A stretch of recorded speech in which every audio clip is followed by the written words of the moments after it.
Hello friend, स्वागत है आपका हमारे यूट्यूब चैनल टारगेट विद कमल पे। फ्रेंड, आज मैं एक स्पेशल टॉपिक लेके आया हूँ, स्पेशल दिवाली। ये आप समझ लीजिए। टॉपिक का नाम आपकी स्क्रीन पे दिख रहा होगा, लघुगणक यानी कि लॉगरिथम। दोस्तों, लघुगणक के बारे में अगर हम लोग बात करें तो आपको बता दें, लघु का मतलब होता है छोटा और गणक मतलब गढ़ना, यानी कि एक कोई ऐसी गणना जो छोटी हो या छोटे तरीके से हम लोग कर सकें, उसी को हम लोग कहते हैं लघु गणक, यानी कि इंग्लिश में लॉगरिथम्स। दोस्तों, अगर लघु गणक के बारे में बात करें तो इसका जो आविष्कार किया था, इसका आविष्कार किया था वो स्कॉटलैंड के एक गणितज्ञ थे जिनका नाम था जॉन नेपियर। जॉन नेपियर नाम था। इन्होंने इसकी खोज की थी, यानी इन्होंने इसका आविष्कार किया था लघुगणक का, यानी कि लॉगरिथम का। इन शॉर्ट में इसको हम लोग लॉग कहते हैं, सिर्फ और सिर्फ ये लिखते हैं, लॉग कहते हैं। और जॉन नेपियर जो हैं वो इसके आविष्कारक हैं। मतलब कैलकुलेशन कम करना पड़े और आंसर जल्दी से आ जाए, उसमें इस्तेमाल किया जाता है इस लघुगणक का। तो हम ये आपको बता दें कि ये इसकी जो शुरुआत होती है ये आपके चैप्टर से होती है, लघु, जो आपने पढ़ा होगा घातांक और कर्ण। तो ये घातांक और कर्ण पे डिपेंड रहता है। जैसे कि आपको बता दें, जैसे ये लिखा हुआ है यहाँ पे a की power x is equal to n। ये है टॉपिक घातांक का, आपने पढ़ा भी होगा कि ये घातांक का टॉपिक है, लेकिन लिखा हुआ है a की power x is equal to n। अगर हम लोग इसको लॉग में लिखना चाहें तो हम लोग क्या लिखेंगे? लॉग में लिखना होगा तो दोस्तों हम लोग लिखेंगे यहाँ पे लॉग, ये इसका आधार है, हम लिख देते हैं यहाँ पे a जो है वो आधार है, x जो है वो घात है, और इसका आंसर जो है, उत्तर जो है वो हमारा n है। इस टाइप से है। यहाँ पे अगर हम लोग इसको हम लॉग में लिखना चाहेंगे तो दोस्तों आधार कभी नहीं बदलेगा, इसलिए आधार हमेशा आधार ही पे रहेगा। सिर्फ ये वाले डिजिट चेंज हो जाते हैं, इंटरचेंज हो जाते हैं आपस में, यानी कि n इस साइड में आ जाएगा, x इस साइड में आएगा। तो इस तरीके से इसको लिख सकते हैं, और x। तो इस तरीके से ये लॉग का फंडा तैयार हो जाएगा, और यहीं से स्टार्टिंग होती है लॉग की। और इसका आविष्कार किया, आपकी स्क्रीन पे दिख रहा होगा, स्कॉटलैंड के एक महान गणितज्ञ थे। लिख देते हैं यहाँ पे दोस्तों, महान गणितज्ञ जिनका नाम है जॉन नेपियर, उन्होंने इसकी शुरुआत किया था। तो ये लॉग की स्टार्टिंग है दोस्तों, कि लॉग ए, यहाँ पे इसको भी आधार माना जाता है, यानी कि ये क्या है? आधार है ए। अब आधार की जगह पे कुछ भी हो सकता है, जैसे ए की जगह पे कुछ भी हो सकता है, वैसे यहाँ पर भी आधार की जगह पे कुछ भी हो सकता है। जैसे हम लोग अरिथमेटिक में पढ़ते हैं, तो अरिथमेटिक में लॉग के आधार में हम लोग 10 यूज करते हैं, जैसे लिखेंगे लॉग 10। और यहाँ पे जैसे कुछ भी लिख दें, जैसे हम लोग 10 लिख दें और इसका आंसर लिख दें क्या? 1। इस टाइप से, यानी कि ये कहीं ना कहीं जो लिखा हुआ होगा तो आधार कभी बदलता नहीं है, इसलिए आधार होगा। ये इस साइड में हुआ होगा और ये इस साइड में हुआ होगा। तो आपको पता है कि 10 की पावर 1 अगर होगी तो आंसर क्या होगा? 10 होगा। और इसको लॉग में हम बनाते हैं तो इस तरीके से आता है। तो आपको पता चल गया होगा कि अगर लॉग में कोई आधार 10, मतलब कोई भी आधार होगा और उतना ही उसके फंक्शन में होगा, तो उसका टोटल आंसर क्या होगा? 1 होगा। तो दोस्तों ये भी हमारा घातांक ही से ये बन के आया है।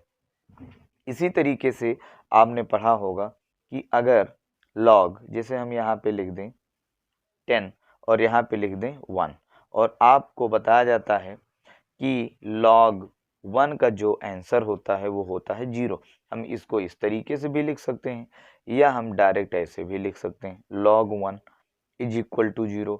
दोस्तों अरिथमेटिक में आधार 10 लिया जाता है, इसलिए हम लोग 10 लिखें या ना लिखें कोई फर्क नहीं है, और इसका आंसर क्या होता है, यहाँ पे 0 होता है। वो फ्रेंड इसके दो रीजन हैं, एक रीजन तो हम बता दें आपको, दूसरा भी बता देंगे, क्योंकि आपने पढ़ा है कि किसी संख्या की पावर अगर 0 होगी तो उसका आंसर क्या होगा, 1 होगा।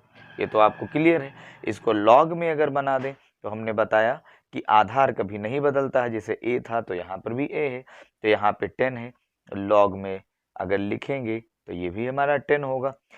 ये इस साइड में आ जाता है और ये इस साइड में आ जाता है, इसका मतलब 1 इस साइड में आ जाएगा और ये 0 इस साइड में आ जाएगा, तो ये हमारा क्या हो जाएगा, a 0 हो जाएगा। यानी कि कोई भी लॉग में अगर 1 है, चाहे आधार 10 हो, चाहे आधार a हो, चाहे आधार e हो, जैसे इंटर में आधार e हम लोग यूज करते हैं, तो इंटर में या कक्षा 11 फर्स्ट ईयर में, तो इस तरीके से हमारा तब भी इसका 0 ही होगा।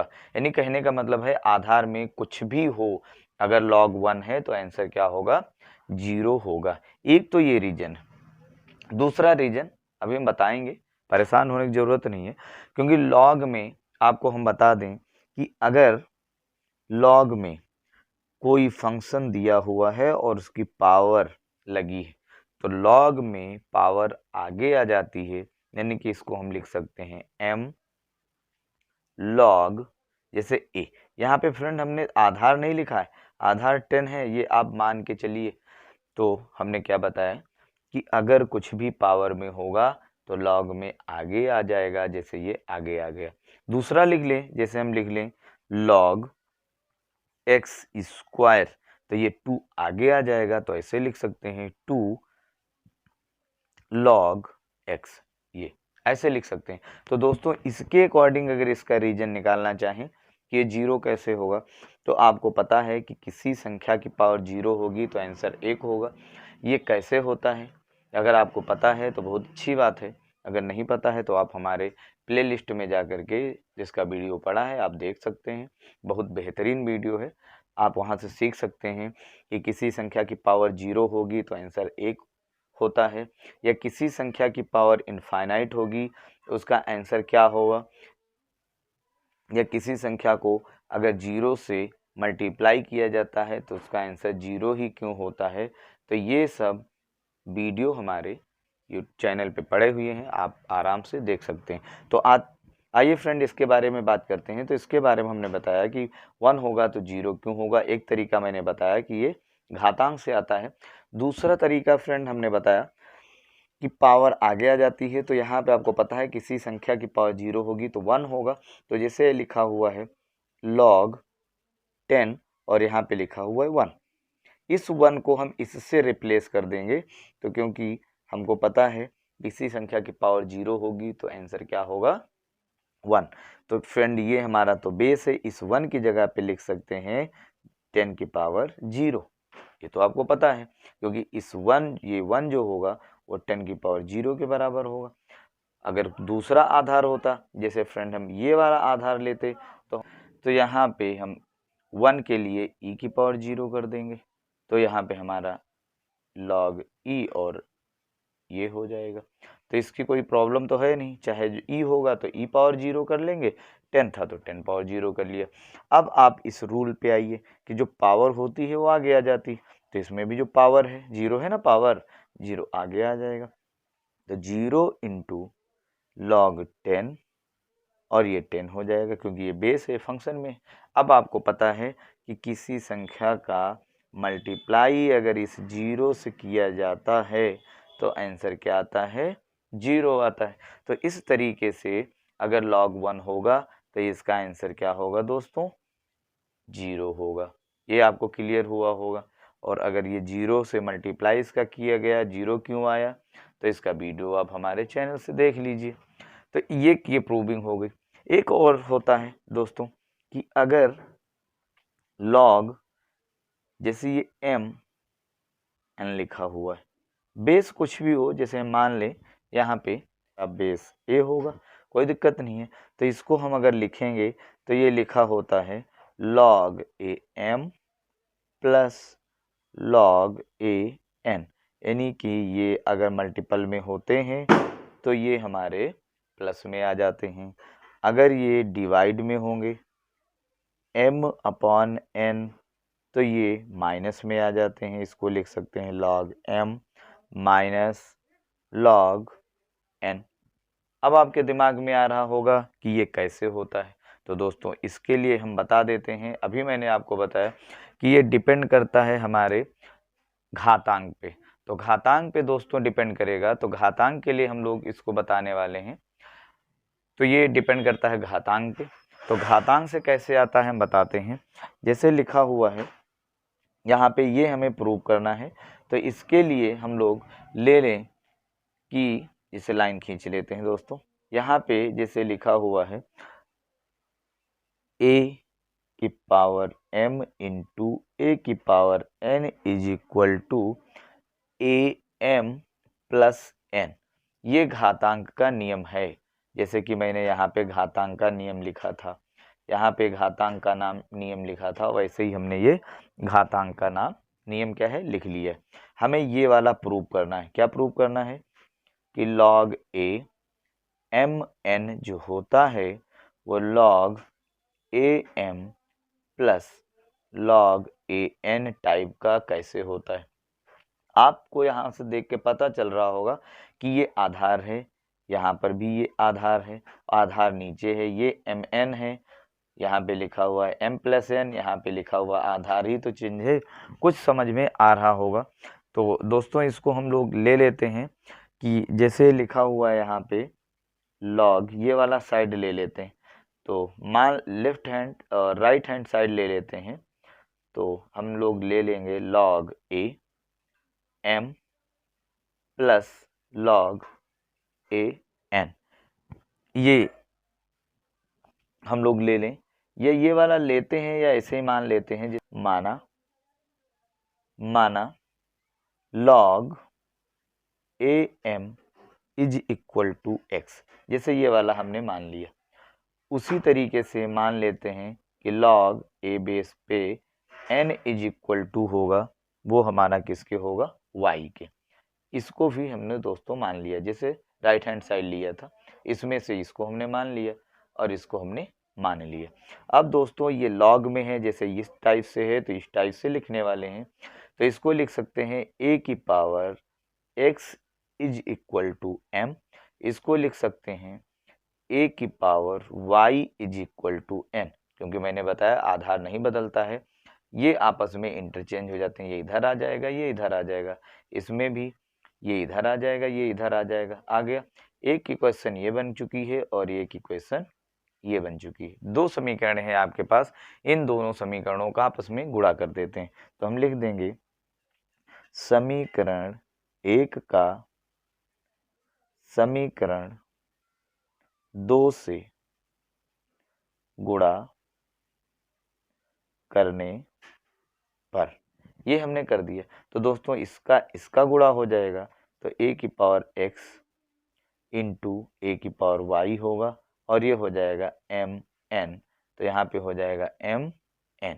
अब आपको पता है कि गुणे में घातें जुड़ जाती हैं अगर आधार बराबर हों, क्योंकि बात आ गई घातांक की, और ये आपने पढ़ा है कि घातांक में अगर आधार बराबर होते हैं तो घातें जुड़ जाती हैं।